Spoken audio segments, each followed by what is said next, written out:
Alright, I've been waiting a long time to see a live-action representation of The Flash. Yeah, I never saw the one that aired in 1990. But now the new Flash TV show is finally here, so let's talk about it.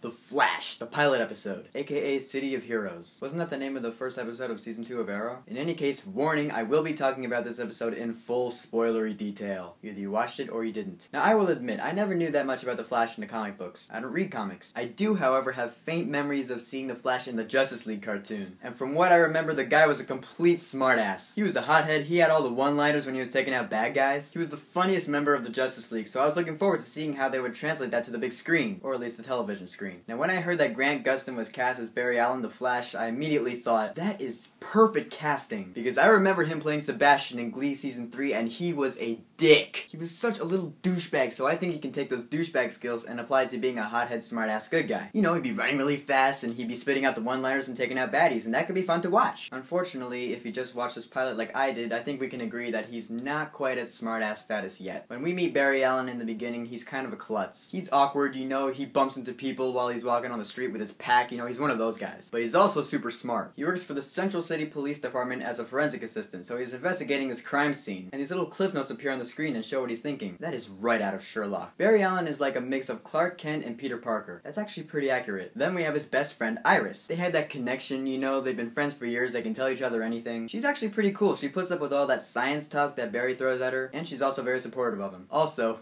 she's hot. So one day Barry's hanging out, he's looking into a case, and all of a sudden the power goes out in the city. Those of you who watch Arrow will remember this scene. He sees this weird, huge explosion off in the distance, and then suddenly he gets struck by lightning, knocked back, unconscious. Ouch. He wakes up 9 months later at Star Labs, and he discovers that he has uber fast reflexes. He sees time slowing down, but he's moving at normal speed. His hand is vibrating really fast, and he's healing really fast as well. He gets a fracture in his wrist, and it heals in just 3 hours. That's crazy. So at Star Labs, we get to meet a few people. These guys are a fun bunch, aren't they? First off, there's Cisco Ramon. Now, I really like this guy. I connect with him a lot. Why? Because he says what the audience is thinking. Ever watch a superhero TV show or movie and think, okay, I know that villain's a dick, but he is awesome. Yeah, Cisco says that kind of stuff. And, small thing I noticed while I was watching, he was wearing like Big Bang Theory t-shirts. Like one shirt he had rock, paper, scissors, lizard, Spock on it. Another one said Bazinga on it. I think that's really funny. Cisco makes all the cool gadgets that Barry gets to play with, including that suit. Don't deny it, you think that suit is awesome. Then we have Caitlin Snow. When I first saw her in the trailer for the show, I was like,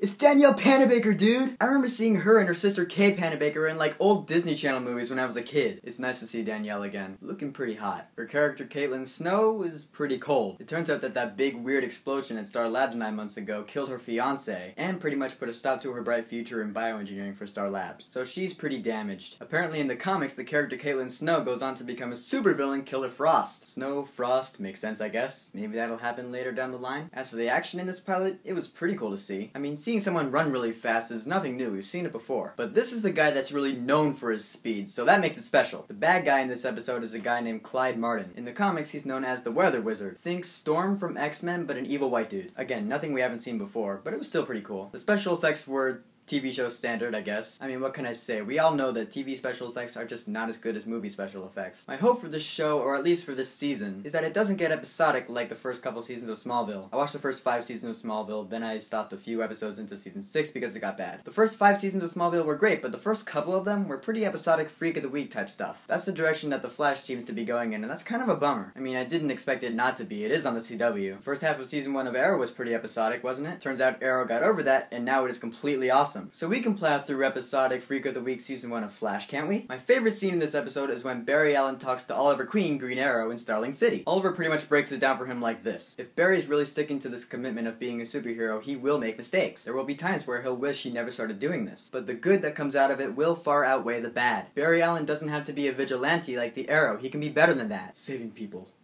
in a flash. What a great scene, dude. That needed to happen. And the music even does that Arrow thing at the end. I love that. That was terrible, I know. So in the end, I really liked this pilot episode. It didn't blow my mind as I hoped it would, but it was still cool to see the origins of the fastest man alive. Let's plow through an episodic first season together. I've wanted to know more about The Flash for a long time, so I hope this show will introduce me to everything. Okay, so the pilot episode of The Flash, what did you think about it? Go ahead and leave a comment. And don't forget to subscribe.